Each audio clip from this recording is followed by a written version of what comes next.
Panalangin para sa pamilya. Ihandog po natin ang panalangin ito sa lahat ng miyembro ng ating pamilya, ang ating mga magulang, ang inyong mga anak, ang inyong mga asawa, at mga taong malapit at itinuring nyo ng pamilya sa inyong buhay. Habang tayo po ay nagdarasal, maaari nyo pong alalahanin ang mga intensyon ng inyong pamilya. Sa ngalan ng Ama, ng Anak, at ng Espiritu Santo. Amen. Ama, maraming salamat po sa lahat ng pagpapalang inyong patuloy na ibinibigay sa amin. Kayo po ay sang-amang hindi pabaya, laging nariyan at nagbibigay ng aming mga totoong pangangailangan. Patawad po, Panginoon, kung nabibigo po namin kayo madalas at kami ay nagkakasala sa iyo. Hinihiling po namin ang inyong awa at pagpapala.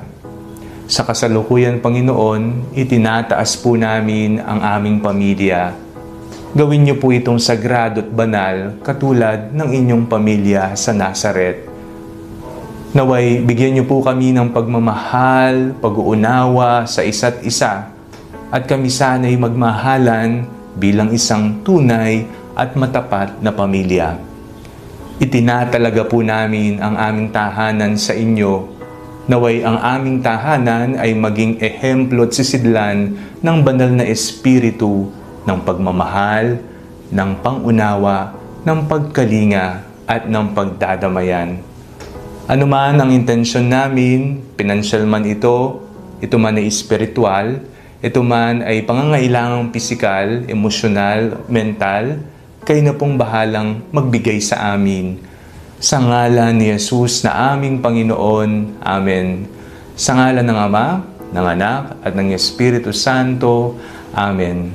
Huwag niyo pong kalilimutang i-mention o itag sa comment section ang miyembro ng pamilya na inyong ipinagdasal. Like it and share it with your family and friends. Tayo po ay magdasal ng sama-sama.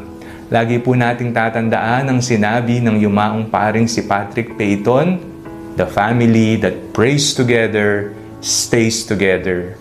God bless you po.